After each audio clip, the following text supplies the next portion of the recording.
je pense, une série de travaux pratiques à laquelle j'avais participé en tant qu'étudiant et qui était supervisée par Axel et Alain Contant. Je voulais être scientifique. Je voulais avoir la possibilité de rester en contact avec la jeunesse, qu'il s'agisse des étudiants ou de mes collègues. J'étais un étudiant sérieux.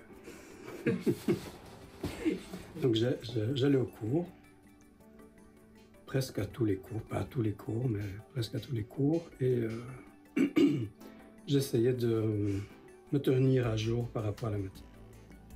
Ce qui m'empêchait pas d'aller boire des coups de temps en temps. Je pense que c'est la massification de l'enseignement. Donc le fait que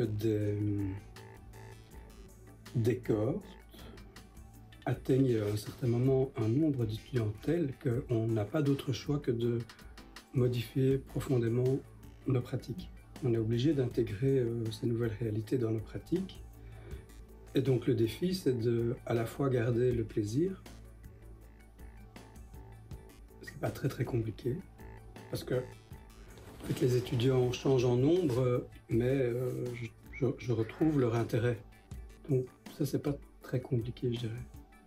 Mais il y a des défis en termes de gestion des cohortes, notamment au niveau des examens, au niveau des interactions, qui sont devenues extrêmement simples via l'email, mais aussi extrêmement compliquées. Donc parfois, je reçois des mails d'étudiants qui me posent des questions sur le cours, mais c'est très peu par rapport au nombre de mails que je reçois sur des aspects de gestion pour lesquels ils devraient essayer de trouver de l'information par eux-mêmes. Donc voilà. Le défi est là. Je crois qu'on va devoir réfléchir à peut-être un peu simplifier tout ça. Il y a sans doute beaucoup d'outils qui sont à la disponibilité de tout un chacun, ce qui fait que le niveau d'expertise est sans doute pas très élevé pour chacun de ces outils, à la fois de la part des étudiants et des enseignants. Peut-être plus d'intégration au sein d'un outil commun partagé par tous, auquel tout le monde peut se référer facilement. Puis le problème peut-être plus difficile, c'est l'IA générative. Là, je pense qu'il y a une appropriation qui se fait déjà de la part des étudiants pour les problèmes qui les concernent, par les enseignants pour les problèmes qui les concernent eux, qui ne sont pas exactement les mêmes. Moi, j'aimerais bien utiliser, par exemple, l'intelligence artificielle générative pour proposer des questions, mais sans doute en collaboration avec les étudiants, pour que ce soit un travail qui puisse devenir aussi un travail pédagogique. J'aimerais bien utiliser l'IA générative aussi pour corriger des examens.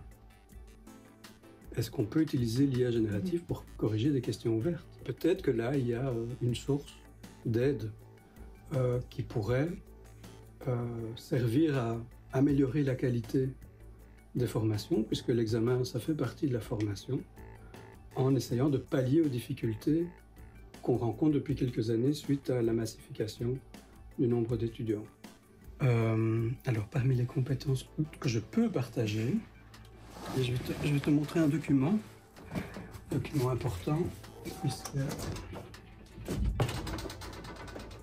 c'est mon certificat de stage en mécanique moto, réalisé à Saint-Germain-du-Teil, dans le sud de la France, pour lequel ils m'ont donné un petit diplôme. Voilà.